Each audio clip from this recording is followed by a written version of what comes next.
नमस्कार दोस्तों, स्वागत है आप सभी का संकल्प स्टडी पॉइंट उत्तराखंड में। तो दोस्तों आज हम देखेंगे हिंदी से। दोस्तों आज का हमारा प्रैक्टिस सेट रहेगा 31 और हिंदी से दोस्तों अभी तक जो है 30 प्रैक्टिस सेट कंप्लीट हो चुके हैं दोस्तों, जिनको आप प्लेलिस्ट में जाके देख सकते हैं। चलिए दोस्तों स्टार्ट करते हैं आज का सेशन और आप सभी लोग दोस्तों वीडियो के एंड तक जरूर बने रहें। पहला क्वेश्चन लेते हैं और साथ ही साथ दोस्तों आप लोग आंसर करते हुए चलेंगे। पहला क्वेश्चन क्या है देखिए। पहला है पाश्चात्य काव्यशास्त्र पुस्तक के लेखक हैं। पहले क्वेश्चन में आपने बताना है पाश्चात्य काव्यशास्त्र नामक पुस्तक जो है दोस्तों ये किसने लिखी है। ऑप्शन देखिए डॉक्टर नगेंद्र, नंद दुलारे वाजपेयी, निर्मला जैन या फिर देवेंद्र नाथ शर्मा। तो यहाँ पर दोस्तों राइट आंसर क्या हो जाएगा। काव्यशास्त्र जो पाश्चात्य काव्यशास्त्र नामक पुस्तक है दोस्तों ये किसने लिखी है, तो राइट आंसर हो जाएगा आपका देवेंद्र नाथ शर्मा। ठीक है, तो यहाँ पर डी ऑप्शन राइट हो जाएगा दोस्तों। याद रखेंगे पाश्चात्य काव्यशास्त्र पुस्तक के लेखक कौन है, देवेंद्र नाथ शर्मा। साथ ही साथ दोस्तों आपको याद रखना है पाश्चात्य काव्यशास्त्र नामक जो पुस्तक है दोस्तों इसको जो है 3 लोगों ने लिखा है। ठीक है, यहाँ पर आपका ऑप्शन में अगर देवेंद्र नाथ शर्मा ना हो तो आप इसको क्या लगाएंगे। देखिए पाश्चात्य काव्यशास्त्र नामक पुस्तक जो है एक तो आपका देवेंद्र नाथ शर्मा ने लिखी है। ठीक है, दूसरा आपको याद रखना है डॉक्टर बच्चन सिंह। ठीक है, याद रखना है डॉक्टर बच्चन सिंह। ठीक है, डॉक्टर बच्चन सिंह ने भी दोस्तों क्या लिखा है, पाश्चात्य काव्यशास्त्र नामक पुस्तक लिखी है। ठीक है, साथ ही साथ दोस्तों डॉक्टर बच्चन सिंह के अलावा आपका डॉक्टर जितेंद्र नाथ मिश्र। ठीक है, याद रखेंगे डॉक्टर जितेंद्र। ठीक है, जो डॉक्टर जितेंद्र नाथ मिश्र। ठीक है, तो ये 3 नाम आपको याद रखने हैं। ठीक है, अगर आपको पूछा जाए कि पाश्चात्य काव्यशास्त्र नामक पुस्तक किसने लिखी है, तो आपको याद रखना है, तीनों के नाम याद रखने हैं। ठीक है, देवेंद्र नाथ शर्मा, डॉक्टर बच्चन सिंह और डॉक्टर जितेंद्र नाथ मिश्र। ठीक है, चलिए अगला क्वेश्चन देखिए, क्वेश्चन नंबर 2, इसका आंसर कीजिए। क्वेश्चन नंबर 2 है दोस्तों प्लेटो का समय माना जाता है, यानी कि आपको पूछा गया है प्लेटो का जीवन काल कब से कब तक माना जाता है। ठीक है, तो प्लेटो दोस्तों आप सभी ने पढ़ा है, तो प्लेटो का जो जीवन काल है वो कब से कब तक माना जाता है। कौन सा ऑप्शन यहाँ पर राइट हो जाएगा देखिए। 428 से लेकर 348 ईस्वी पूर्व, 427 से लेकर 347 ईस्वी पूर्व, या फिर 426 से लेकर 346 ईस्वी पूर्व, या फिर 425 से लेकर 345 ईस्वी पूर्व। क्या हो जाएगा राइट आंसर। दोस्तों प्लेटो का जो जीवन काल है ये माना जाता है दोस्तों 427-28 से लेकर 347-48 तक। ठीक है, तो यहाँ पर क्वेश्चन नंबर 2 में जो राइट आंसर हो जाएगा ये हो जाएगा दोस्तों बी ऑप्शन राइट हो जाएगा। ठीक है, 427-28 से लेकर 347-48 ऐसे याद रखेंगे इसको। आपको ऑप्शन में दोस्तों इस प्रकार से भी पूछा जा सकता है। ठीक है, 428। ठीक है, 428 से जो है 348 ये भी आपको पूछा जा सकता है। ठीक है, तो ये भी आपका सही होगा। ठीक है, इसलिए इसको आपको ऐसे याद रखना है जो प्लेटो का जो जीवन काल माना जाता है वो माना जाता है दोस्तों 427-28 से लेकर आपका 347-48 तक जो है ये जीवन काल माना जाता है दोस्तों प्लेटो का। ठीक है, साथ ही साथ दोस्तों आप जानती हैं प्लेटो आप सभी ने पढ़ा है, तो प्लेटो दोस्तों एक प्रसिद्ध कौन थे, एक प्रसिद्ध जो है यूनानी क्या थे, दार्शनिक थे। ठीक है, कौन थे, यूनानी दार्शनिक थे दोस्तों। ठीक है, साथ ही साथ दोस्तों आपको पूछा जाता है कि इनके द्वारा जो पुस्तकें लिखी गई वो पूछी जाती हैं।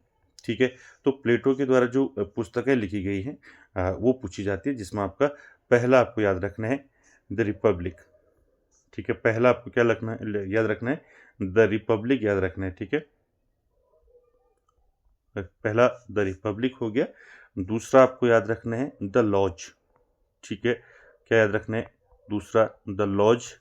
और तीसरा याद रखना है द स्टेट्समैन।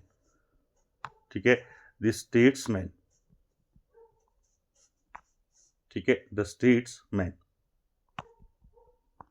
तो ये 3 जो है दोस्तों पुस्तकें आपको याद रखनी है प्लेटो की। पहला द रिपब्लिक, दूसरा द लॉज और तीसरा द स्टेट्समैन। ठीक है, ये तीनों पुस्तकें जो हैं दोस्तों ये राजनीति, न्याय व शिक्षा पर केंद्रित है। ठीक है, चलिए अगला क्वेश्चन देखिए, ये भी आपका प्लेटो से ही है। आपको बताना है क्वेश्चन नंबर 3 में प्लेटो के काव्य सिद्धांत का नाम है। ठीक है, आपको बताना है प्लेटो के काव्य सिद्धांत का क्या नाम है। ऑप्शन देखिए, अनुकरण का सिद्धांत, विरेचन का सिद्धांत या फिर कल्पना का सिद्धांत। क्या हो जाएगा यहाँ पर राइट आंसर? प्लेटो का दोस्तों काव्य सिद्धांत कौन सा है, आप सभी ने पढ़ा है, जिसको हम बोलते हैं थ्योरी ऑफ इमिटेशन। ठीक है, यानी कि अनुकरण का सिद्धांत। ठीक है, ए ऑप्शन राइट हो जाएगा। क्लियर है? अगर आपको पूछा जाए कि विरेचन का सिद्धांत किसका है, तो ये दूसरा जो आपका विरेचन का सिद्धांत है बी ऑप्शन में, ये है दोस्तों अरस्तु का। ठीक है, आपको पूछा जा सकता है विरेचन का सिद्धांत किसका है, तो ये अरस्तु का है। अनुकरण का सिद्धांत किसका है, तो ये प्लेटो का है। ठीक है, इसको ऐसे याद रखना है। ठीक है, अनुकरण का सिद्धांत इसको हम बोलते हैं दोस्तों थ्योरी ऑफ इमिटेशन। ठीक है, क्या बोलते हैं? Theory of imitation. ठीक है, जिसको हम बोलते हैं अनुकरण का सिद्धांत। किसने दिया है थ्योरी ऑफ इमिटेशन? ये दिया है दोस्तों प्लेटो ने। ठीक है, इसमें दोस्तों इस सिद्धांत में प्लेटो मानते हैं, अनुकरण के सिद्धांत में, कि सर्वोच्च जो सत्य है वो विचार है, यानी कि आइडिया है। ठीक है, जो केवल ईश्वर के पास है, और भौतिक संसार इस विचार का क्या करता है, अनुसरण करता है। ठीक है, तो यहाँ पर आपका राइट आंसर ए हो जाएगा दोस्तों। ये कई बार दोस्तों पूछा जाता है, अनुकरण का सिद्धांत किसने दिया, ठीक है, विरेचन का सिद्धांत किसने दिया। ठीक है, आपको सीधे यहाँ से क्वेश्चन पूछे जा सकते हैं। क्लियर है? चलिए अगला क्वेश्चन देखिए, क्वेश्चन नंबर 4, इसका आंसर कीजिए।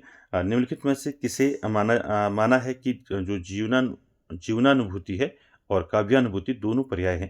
तो ये किसने कहा है, ये आपको बताना है। निम्नलिखित में से किसने माना है कि जीवनानुभूति और काव्यानुभूति दोनों पर्याय है। ऑप्शन में देखिए, कॉलेज, रिचर्ड्स, एलियट या फिर स्पिनवर्ग। क्या हो जाएगा राइट आंसर? किसने माना है जीवनानुभूति और काव्यानुभूति दोनों पर्याय है, तो 4 का दोस्तों राइट आंसर हो जाएगा आपका रिचर्ड्स। ठीक है, बी ऑप्शन यहाँ पर आपका राइट हो जाएगा, याद रखेंगे।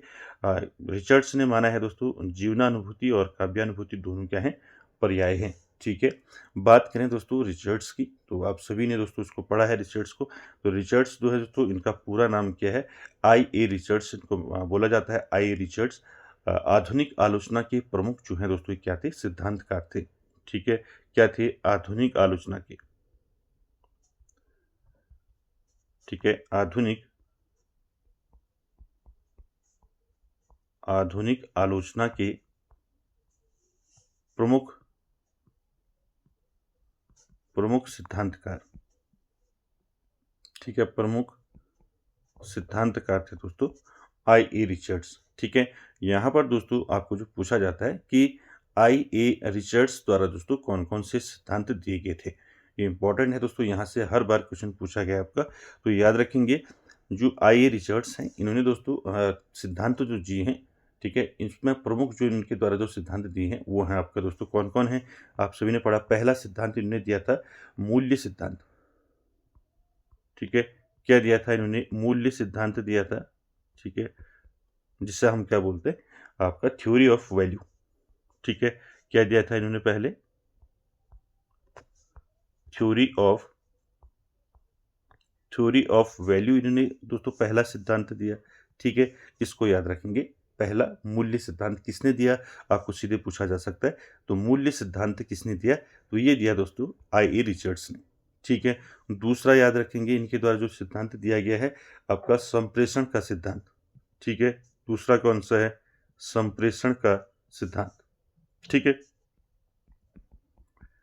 संप्रेषण का सिद्धांत किसने दिया है, तो आपको पूछा जा सकता है, तो संप्रेषण का सिद्धांत दिया है दोस्तों आई ए रिचर्ड्स के द्वारा। ठीक है, संप्रेषण का सिद्धांत यानी कि आपका थ्योरी ऑफ कम्युनिकेशन। ठीक है, थ्योरी ऑफ कम्युनिकेशन सिद्धांत किसने दिया है, तो ये दिया है दोस्तों आई ए रिचर्ड्स ने। ठीक है, साथ ही साथ इनका एक और सिद्धांत याद रखेंगे, काव्य भाषा सिद्धांत। ठीक है, तीसरा आपको क्या याद रखना है, काव्य भाषा सिद्धांत। ठीक है, काव्य भाषा सिद्धांत किसने दिया है, आपको पूछा जा सकता है, तो काव्य भाषा सिद्धांत भी किसके द्वारा दिया गया है, आई ए रिचर्ड्स के द्वारा। ठीक है, तो यहाँ पर दोस्तों आपको रिचर्ड्स से ये याद रखना है कि रिचर्ड्स ने जो सिद्धांत दिए थे कौन कौन से दिए थे। ठीक है, इसमें आपको अलग अलग पूछा जा सकता है कि मूल्य सिद्धांत किसने दिया, आंसर रहेगा आपका रिचर्ड्स। संप्रेषण सिद्धांत किसने दिया, रिचर्ड्स ने दिया। और काव्य भाषा सिद्धांत किसने दिया, रिचर्ड्स ने दिया। ठीक है, तीनों याद रखेंगे। चलिए आगे चलते हैं अगले क्वेश्चन पर। क्वेश्चन नंबर 5 का आंसर करेंगे। क्वेश्चन नंबर 5 है दोस्तों, निम्नलिखित में से रिचर्ड्स का सिद्धांत नहीं है। अभी ऊपर मैंने आपको बताया था, ठीक है। इसमें आपको बताना है आई.ए. रिचर्ड्स का सिद्धांत नहीं है। कौन सा नहीं है इसमें? देखिए, मूल्य सिद्धांत मैंने ऊपर बताया था आपको। ये मूल्य सिद्धांत यानी कि थ्योरी ऑफ वैल्यू इनकी है, ठीक है। दूसरा संप्रेषण सिद्धांत यानी कि थ्योरी ऑफ कम्युनिकेशन, ये भी जो है दोस्तों आई.ए. रिचर्ड्स का है, ठीक है। काव्य भाषा सिद्धांत बताया था मैंने ऊपर आपको, ये भी जो है किसका है? रिचर्ड्स का है, ठीक है। बाकी अनुकरण का सिद्धांत भी बताया था। अनुकरण का सिद्धांत किसका है? थ्योरी ऑफ इमिटेशन, ये आपका प्लेटो का है, ठीक है। तो यहाँ पर राइट आंसर क्या हो जाएगा आपका? राइट आंसर हो जाएगा ऑप्शन डी, ठीक है। यहाँ पर पूछा गया है रिचर्ड्स का सिद्धांत नहीं है, ठीक है।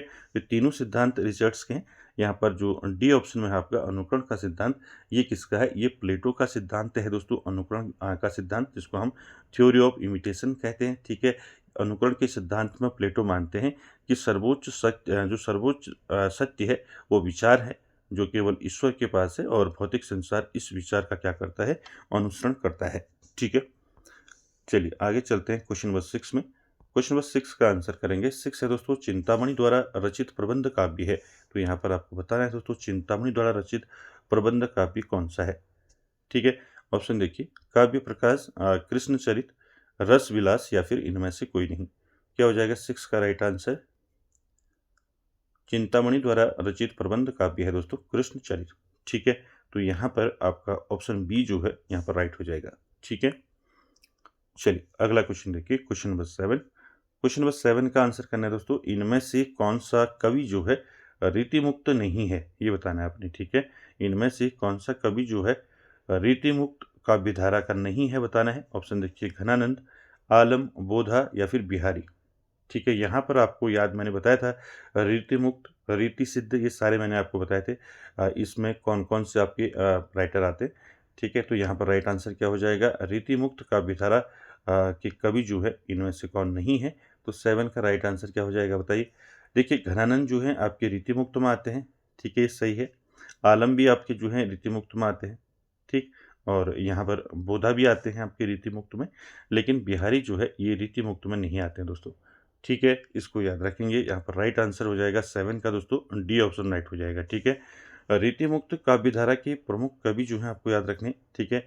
घनानंद याद रखेंगे रीति मुक्त में, आलम याद रखेंगे, बोधा याद रखेंगे, ठीक है। बोधा के साथ साथ आपको याद रखना है ठाकुर, ये भी आपके किस में आते हैं? रीति मुक्त में आते हैं, ठीक है। ठाकुर हो गया, ठीक है। ठाकुर के साथ साथ आपको याद रखना है द्विजदेव, ठीक है। द्विज देव, ये भी आपके किस में आते हैं?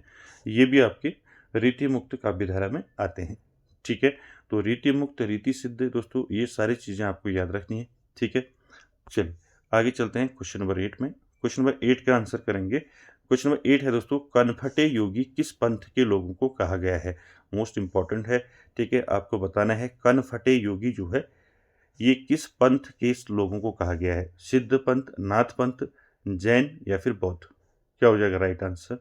आपको बताना है कनफटे योगी किस पंथ के लोगों को कहा गया है। तो राइट आंसर क्या हो जाएगा क्वेश्चन नंबर 8 का? तो क्वेश्चन नंबर 8 का राइट आंसर हो जाएगा दोस्तों नाथ पंथ, ठीक है। तो बी ऑप्शन यहाँ पर आपका राइट हो जाएगा, ठीक है। याद रखेंगे कनफटे योगी जो है किस पंथ के लोगों को कहा जाता है? नाथ पंथ के, ठीक है। बी ऑप्शन राइट हो जाएगा। बाकी नाथ पंथ के बारे में मैंने आपको बताया था दोस्तों, नाथ पंथ जो है ये मध्ययुगीन भारत का एक प्रमुख जो है हिंदू शैव संप्रदाय है, ठीक है। प्रमुख जो है मध्यकालीन, ठीक है, याद रखेंगे मध्यकालीन भारत का एक मध्यकालीन भारत का एक प्रमुख जो है क्या था? एक प्रमुख हिंदू हिंदू शैव संप्रदाय था, ठीक है। हिंदू शैव संप्रदाय था आपका नाथ पंथ, ठीक है। नाथ पंथ दोस्तों याद रखेंगे हठ योग और आध्यात्मिक साधना पर ये दोस्तों आधारित है नाथ पंथ। और साथ ही साथ याद रखना है गुरु गोरखनाथ आपने पढ़ा है, ठीक है। गुरु गोरखनाथ ने इस पंथ को जो है व्यवस्थित और लोकप्रिय बनाया, ठीक है,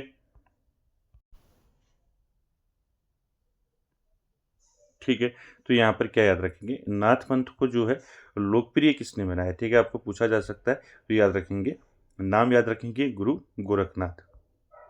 ठीक है, गुरु गोरखनाथ जो है, इन्होंने दोस्तों नाथ पंथ को क्या किया, व्यवस्थित किया तथा उसको लोकप्रिय बनाया।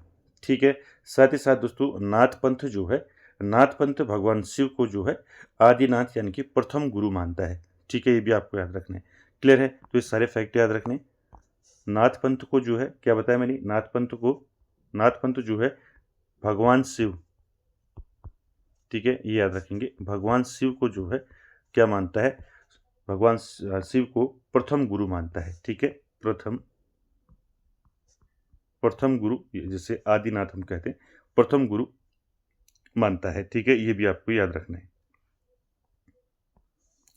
चलिए अगले क्वेश्चन पर देखिए। अगला क्वेश्चन देखिए, अगला है नौ नाथों में कौन शामिल नहीं है। तो आपको नौ नाथ आप जानती हैं, नौ नाथों के नाम आपको याद होनी चाहिए। ठीक है, नौ नाथों में कौन शामिल नहीं है बताना है। ऑप्शन देखिए, गोरखनाथ, आदिनाथ, चौरंगीनाथ या फिर कहड़पा। तो राइट आंसर क्या हो जाएगा यहाँ पर क्वेश्चन नंबर 9 का, कौन सा यहाँ पर जो है नौ नाथों में शामिल नहीं है। तो यहाँ पर कड़प्पा जो है ये नहीं है। ठीक है, डी ऑप्शन राइट हो जाएगा। ये आपकी किस में नहीं आते, नाथ आपके नौ नाथों में नहीं आते। ठीक है, बाकी गोरखनाथ, आदिनाथ, चौरंगीनाथ ये सब किस में आते हैं, नौ नाथों में आते हैं। साथ ही साथ आपको याद रखना है जालंधर नाथ पूछ लिया जाएगा आपको। ठीक है, जालंधर नाथ जो है ये भी नौ नाथों में आते हैं दोस्तों, जालंधर नाथ। और साथ ही साथ आपका और कौन कौन से आते हैं आपके, इसमें मत्स्येंद्र नाथ आते हैं। ठीक है, आदिनाथ आते हैं। ठीक है, आदिनाथ ऊपर लिखा है, आदिनाथ हो गया। ठीक है, मत्स्येंद्र नाथ हो गया। ठीक है, मत्स्येंद्र नाथ ये भी जो है आपके किस्म आते हैं, नौ नाथों में गिने जाते हैं। ठीक है, गोरखनाथ। ठीक है, गोरखनाथ के साथ साथ जालंधर नाथ हो गया, और साथ ही साथ नागेश नाथ भी जो है दोस्तों इसमें आते हैं, नागेश नाथ। ठीक है, नागेश नाथ। ठीक है, तो ये दोस्तों सारे आपको याद रखने। रेवन नाथ भी आते हैं। ठीक है, रेवन नाथ। ठीक है, तो सारे की जो है दोस्तों आपके ये कौन से हैं, नौ नाथों में गिने जाते हैं। ठीक है, इनको आपने अच्छे से याद रखना है। चलिए आगे चलते हैं क्वेश्चन नंबर 10 में। क्वेश्चन नंबर 10 का आंसर करेंगे दोस्तों। 10 में है आपका, रासो काव्य परंपरा में गेय काव्य कौन सा है। ठीक है, तो यहाँ पर ऑप्शन दिए हैं आपके, बीसल देव रासो, परमाल रासो, वर्ण रत्नाकर या फिर इनमें से कोई नहीं। क्या हो जाएगा इसका राइट आंसर, रासो काव्य परंपरा में गेय काव्य इनमें से कौन सा है। तो राइट आंसर हो जाएगा दोस्तों 10 का, क्या हो जाएगा, 10 का राइट आंसर हो जाएगा बीसल देव रासो। ठीक है, ए ऑप्शन यहाँ पर राइट आंसर हो जाएगा दोस्तों। बीसल देव रासो जो है ये रासो काव्य परंपरा में जो है गेय काव्य है। ठीक है, इसको याद रखेंगे। ठीक है, साथ ही साथ दोस्तों विशल देव रासो की बात करें तो विशल देव रासो से आपको क्या क्या चीज़ें याद रखनी है। पहला आपको याद रखना है विशल देव रासो जो है दोस्तों ये आदिकाल की प्रमुख रचना है। ठीक है, कब की है, आदिकाल की, पहला आदिकाल की प्रमुख रचना है। ठीक है, बीसल देव रासो। साथ ही साथ आपको याद रखना है बीसल देव रासो की रचयिता कौन है, किसने लिखा है।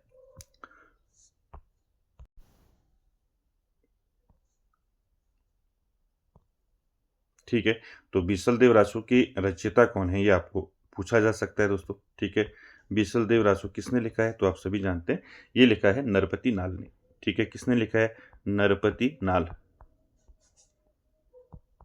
ठीक है, नरपति नाल ने लिखा है, क्या लिखा है, बीसल देव रासो।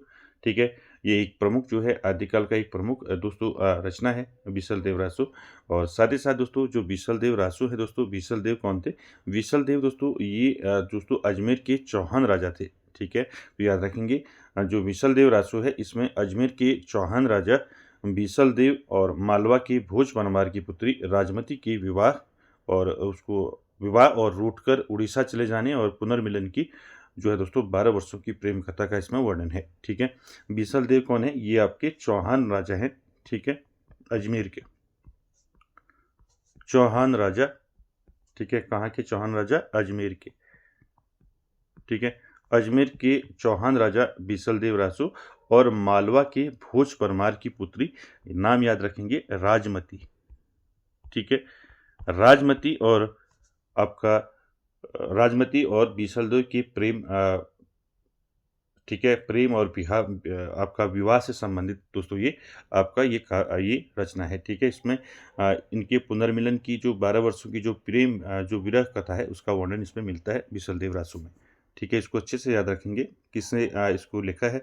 नरपति नाल। ठीक है, इसको याद रखेंगे। चलिए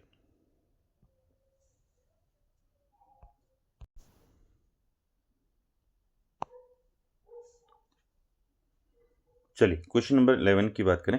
क्वेश्चन नंबर 11 का आंसर करेंगे।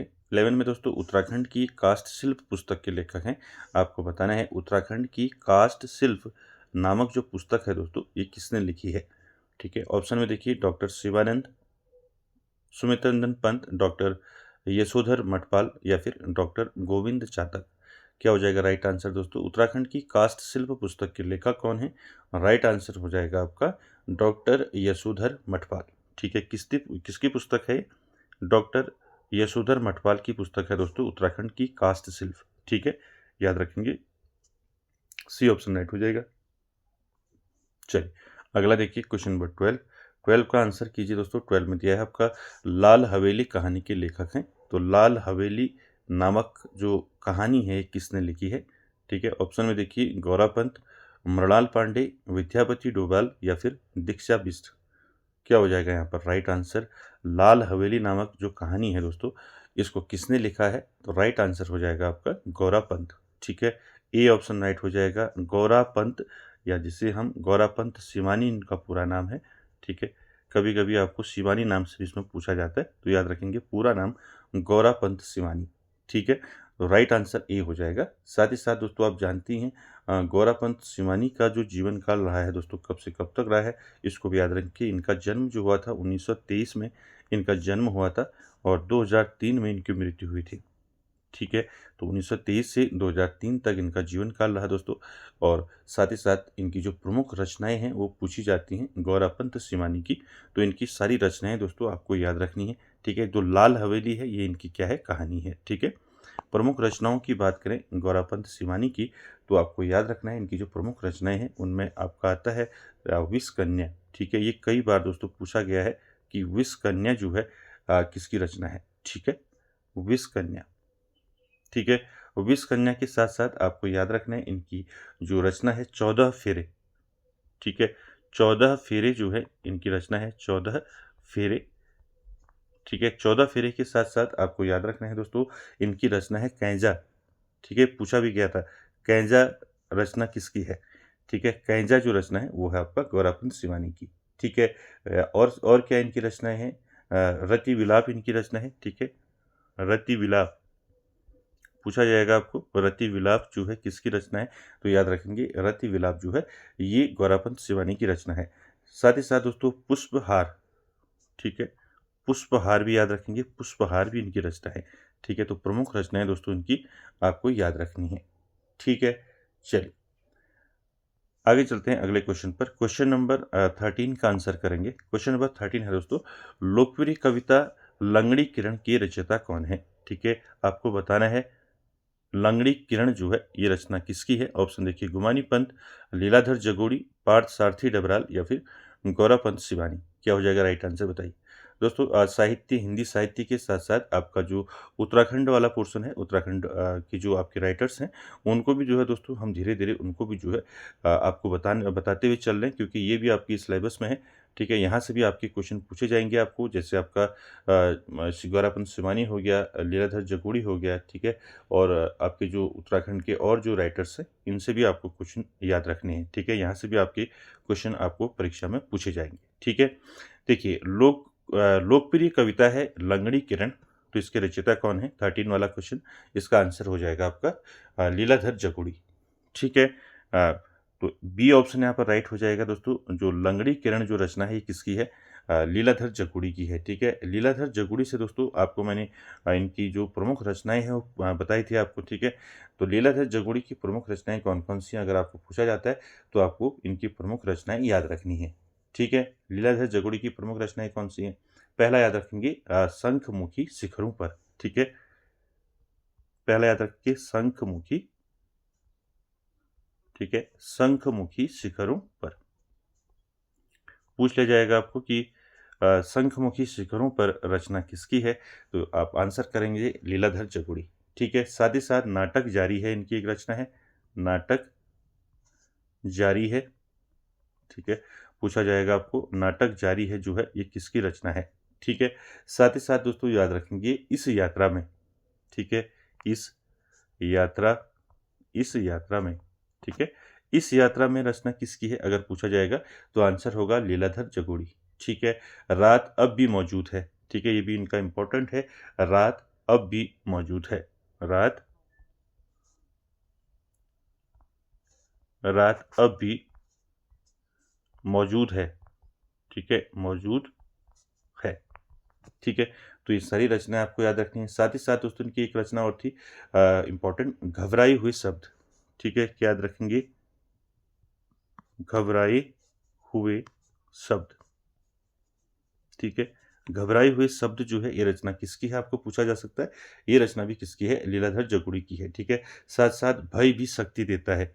ठीक है, ये भी रचना किसकी है, भय भी शक्ति देता है, ये रचना भी लीलाधर जगुड़ी की है। ठीक है, तो ये सारी रचनाएं दोस्तों लीलाधर जगुड़ी की आपको याद रखनी है। ठीक है, शंखमुखी शिखरों पर, नाटक जारी है, इस यात्रा में, रात अब भी मौजूद है। ठीक है, घबराए हुए शब्द और भय भी शक्ति देता है। तो ये सारी रचनाएं किसकी हैं, लीलाधर जगुड़ी की हैं। ठीक है, चल अगले क्वेश्चन पे चलते हैं। Question number 14। क्वेश्चन नंबर 14 में आपको बताना है दोस्तों सौ ध्वनि का उच्चारण स्थान क्या है। 14 में आपको क्या बताना है, सलजम वाले सौ की जो उच्चारण इसकी जो ध्वनि का जो उच्चारण स्थान है वो बताना है, दंत, तालु, मूर्धा या फिर इनमें से कोई नहीं। क्या हो जाएगा राइट आंसर 14 का, बताइए दोस्तों। 3 आपको ये पूछे जाते हैं।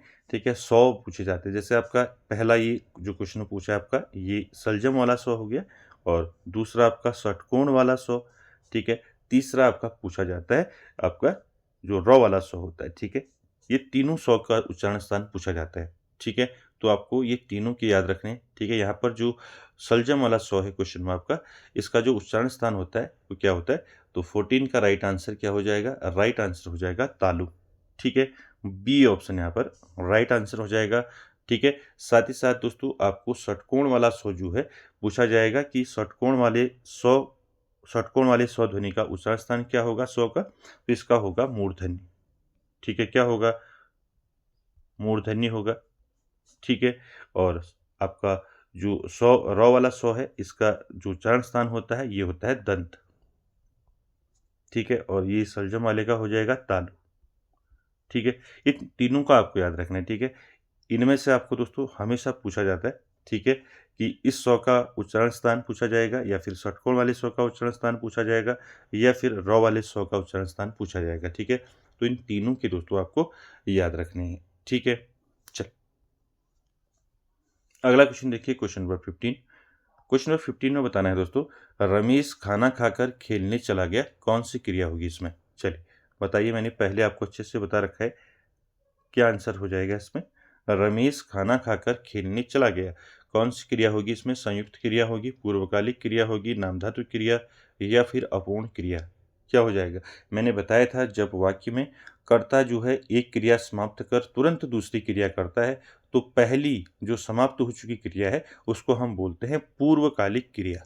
ठीक है, तो यहाँ पर क्या हो जाएगा आपका, बी ऑप्शन राइट हो जाएगा। ठीक है, वाक्य में देखिए आप, ठीक है, रमेश जो है यहाँ पर क्या है, आपका कर्ता है रमेश। ठीक है, तो रमेश खाना खाकर खेलने चला गया, यानी कि एक काम जो है, एक कार्य जो है, देखिए इसमें इस वाक्य में कर्ता एक क्रिया समाप्त करे, यानी कि खाना खाकर तुरंत क्या कर लेता है, फिर खेलने चला जाता है। तो यहाँ पर क्या हो जाएगा, जब एक क्रिया समाप्त कर तुरंत दूसरी क्रिया करता है कर्ता, तो पहली जो समाप्त हो चुकी क्रिया है उसको हम क्या बोलते हैं, पूर्वकालिक क्रिया बोलते हैं। तो यहाँ पर बी ऑप्शन आपका राइट हो जाएगा। ठीक है, चलिए अगला क्वेश्चन देखिए 16 में। 16 में आपको बताना है दोस्तों जलवायु में कौन सा समास है। ठीक है, तो बताइए जलवायु में कौन सा समास हो जाएगा। ठीक है, तत्पुरुष, अव्ययी भाव, द्वंद्व या फिर द्विगु समास। राइट आंसर क्या हो जाएगा 16 का, जलवायु में कौन सा समास हो जाएगा यहाँ पर, आंसर कीजिए इसका 16 का राइट आंसर हो जाएगा यहाँ पर क्या हो जाएगा, द्वंद्व समास हो जाएगा। सी ऑप्शन यहाँ पर आपका राइट हो जाएगा। ठीक है, साथ ही साथ दोस्तों यहाँ पर आपको हमेशा याद रखना है, ठीक है। समाज से आपको क्वेश्चन पूछा जाएगा, तो इसलिए आपने सारे समाज जो है अच्छे से याद रखने हैं, ठीक है। जलवायु की बात करें तो इसका क्या हो जाएगा, जल और वायु, ठीक है। जल और वायु, ठीक है, क्या हो जाएगा यहाँ पर, द्वंद्व समास, ठीक है। चलिए अगला क्वेश्चन देखिए 17 में। 17 का आंसर कीजिए दोस्तों। आधुनिक हिंदी गद्य का जनक माना जाता है, आपको बताना है आधुनिक हिंदी गद्य का जनक किसे माना जाता है, प्रेमचंद, रामचंद्र शुक्ल, भारतेंदु हरिश्चंद्र या फिर महावीर प्रसाद द्विवेदी। क्या हो जाएगा राइट आंसर, 17 का आधुनिक हिंदी गद्य का जनक माना जाता है, तो राइट आंसर हो जाएगा यहाँ पर, क्या हो जाएगा, भारतेंदु हरिश्चंद्र, ठीक है। तो यहाँ पर आपका सी ऑप्शन राइट हो जाएगा दोस्तों, ठीक है, 17 का। चलिए अगला क्वेश्चन देखिए 18 में। 18 में बताना है दोस्तों हिंदी का पहला साप्ताहिक पत्र कौन सा है। तो आप सभी ने दोस्तों पढ़ा है हिंदी का पहला साप्ताहिक कौन सा है पत्र, उदंड, मार्तंड, बंगदूत, हरिश्चंद्र चंद्रिका या फिर इनमें से कोई नहीं। क्या हो जाएगा राइट आंसर 18 का, हिंदी का पहला साप्ताहिक समाचार पत्र कौन सा है। तो उदंत मार्तंड है दोस्तों, आप सभी ने पढ़ा है, ठीक है, ए ऑप्शन राइट हो जाएगा, ठीक है, ठीक है। उदंत मार्तंड या फिर उदंत भी कहते हैं, ठीक है, उदंत, ठीक है, उदंत मार्तंड, ठीक है। ये पहला दोस्तों क्या है, पहला हिंदी का पहला जो है क्या है, आपका साप्ताहिक समाचार पत्र है, ठीक है। यहाँ से आपको पूछा जाएगा कि उदंत मार्तंड का प्रकाशन कब हुआ, ठीक है। इसका प्रकाशन कई बार दोस्तों पूछा गया है, ठीक है। इसका प्रकाशन हुआ था दोस्तों, कब हुआ था, 1826 में इसका प्रकाशन हुआ था, ठीक है। 1836, वो भी याद रखें, 30 मई, ठीक है, 30 मई 1826 को दोस्तों उदंत मार्तंड समाचार पत्र का प्रकाशन हुआ, ठीक है। इसका संपादन किसने किया, ठीक है, संपादन पूछा जाता है, इनके संपादक पूछे जाएंगे इसके, ठीक है। संपादक कौन थे, तो याद रखेंगे पंडित जुगल किशोर शुक्ल, ठीक है, पंडित जुगल किशोर, ठीक है, जुगल कर लेंगे इसको, जुगल किशोर शुक्ल, ठीक है, जुगल किशोर, एक मिनट, ठीक है। देखिए उदंड मार्तंड जो है, मैंने बताया भी आपको, ये पहला जो है हिंदी का पहला साप्ताहिक समाचार पत्र है। इसका जो प्रकाशन हुआ था मैंने बताया 30 मई 1800 कितना बताया मैंने, 30 मई 1826 में इसका प्रकाशन हुआ। और इसके संपादक कौन रहे, ठीक है, संपादक पूछे जाते हैं, संपादक कौन रहे, पंडित जुगल किशोर, ठीक है, पंडित जुगल किशोर शुक्ल, ठीक है, पंडित जुगल किशोर शुक्ल, ठीक है। ये आपको अच्छे से याद रखना है दोस्तों, ये पूछा गया है कई बार, ठीक है। और ये जुगल किशोर शुक्ल जो थे दोस्तों, ये कहाँ के निवासी थे, ये भी पूछा गया पहले कभी, तो ये आपको याद रखना है, ये थे दोस्तों कानपुर के निवासी, ठीक है। कहाँ के निवासी थे, कानपुर के, ठीक है। तो प्रकाशन कब हुआ और संपादक कौन थे, ये दोनों चीज़ें आपको याद रखनी है, ठीक है। चलिए आगे चलते हैं क्वेश्चन नंबर 19 में। 19 में आपको बताना है दोस्तों हिंदी कथा साहित्य को जनजीवन से जोड़ने वाला प्रथम साहित्यकार कौन था। आपको बताना है हिंदी कथा साहित्य को जनजीवन से जोड़ने वाला प्रथम साहित्यकार कौन था। ऑप्शन देखिए मैथिली शरण गुप्त, प्रेमचंद, जयशंकर प्रसाद या फिर निराला। क्या हो जाएगा यहाँ पर राइट आंसर, क्या हो जाएगा 19 का, बताइए। हिंदी कथा साहित्य को जनजीवन से जोड़ने वाला प्रथम साहित्यकार था दोस्तों प्रेमचंद, आप सभी जानते हैं। तो राइट आंसर यहाँ पर बी ऑप्शन हो जाएगा प्रेमचंद, ठीक है। प्रेमचंद का दोस्तों यहाँ से आपको प्रेमचंद से कई सारे क्वेश्चन यहाँ से पूछे जाते हैं प्रेमचंद से। तो यहाँ पर आपको याद रखना है मुंशी प्रेमचंद जो है इनका जन्म कब हुआ, ठीक है। तो आपको याद रखना है मुंशी प्रेमचंद का जो जन्म हुआ था इनका कब हुआ था, ये भी याद रखना है कब हुआ था इनका जन्म। इनका जन्म हुआ था 1880 में, ठीक है। 1880 में कहाँ इनका जन्म हुआ था, ये भी आपको याद रखना है। इनका जो जन्म हुआ था कहाँ हुआ था, वाराणसी में, ठीक है। कहाँ हुआ था इनका जन्म, वाराणसी में इनका जन्म हुआ था दोस्तों, ठीक है, याद रखेंगे मुंशी प्रेमचंद का, ठीक है। इनका असली नाम पूछा जाता है दोस्तों, ठीक है। तो प्रेमचंद का, मुंशी प्रेमचंद का असली नाम क्या था, धनपत राय श्रीवास्तव, ठीक है। कई बार पूछा गया है धनपत, ठीक है, धनपत राय श्रीवास्तव, ठीक है। धनपत राय श्रीवास्तव जो है इनका क्या था, असली नाम था मुंशी प्रेमचंद का। ठीक है, मुंशी प्रेमचंद को दोस्तों उपन्यास सम्राट कहा जाता है। ठीक है, क्या कहा जाता है, उपन्यास सम्राट। आपको याद रखना है जन्म कब हुआ। ठीक है, इनका जो असली नाम था वो क्या था। ठीक है, और साथ ही साथ आपको याद रखना है जो प्रेमचंद है दोस्तों, इनको जो है क्या कहा जाता है, उपन्यास सम्राट। ठीक, क्या कहा जाता है, उपन्यास सम्राट कहा जाता है प्रेमचंद को। ठीक है, उपन्यास सम्राट। और साथ ही साथ दोस्तों ये हिंदी और उर्दू के महान लेखक थे दोस्तों, मुंशी प्रेमचंद, आप सभी जानते हैं। ठीक है, इनकी जो प्रमुख जो इनके उपन्यास है दोस्तों, ठीक है, ठीक है, इनके प्रमुख उपन्यास पूछे जाते हैं मुंशी प्रेमचंद के। ठीक है, तो आप नोट करें, आप सभी ने पढ़ा है। ठीक है, मुंशी प्रेमचंद के जो है जो प्रमुख उपन्यास हैं वो कौन कौन से हैं। पहला याद रखेंगे देवस्थान रहस्य। ठीक है, आपको पूछा जाएगा कि देवस्थान, ठीक है, देवस्थान रहस्य। ठीक है, देवस्थान रहस्य जो है किसका उपन्यास है, ये मुंशी प्रेमचंद का उपन्यास है। ठीक है, साथ ही साथ याद रखेंगे प्रेमा।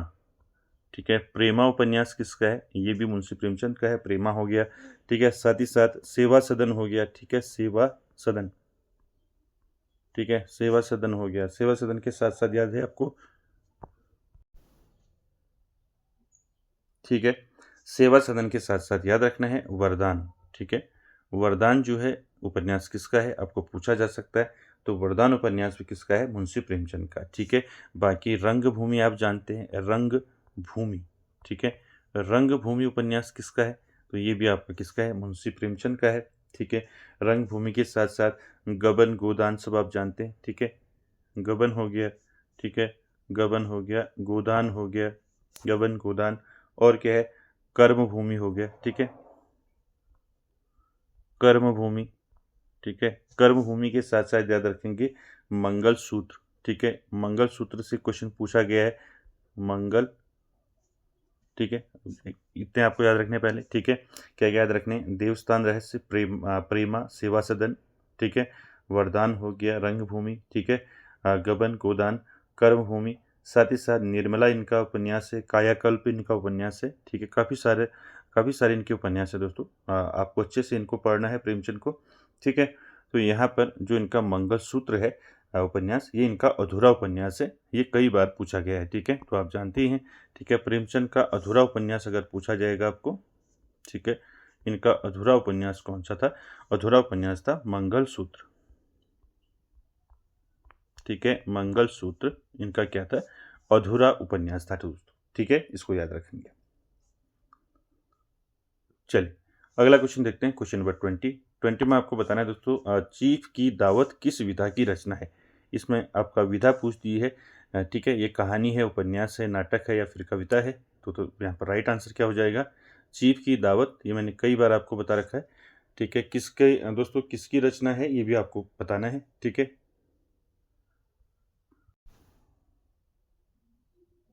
क्या हो जाएगा राइट आंसर 20 का, चीफ की दावत जो है दोस्तों ये क्या है, ये कहानी है।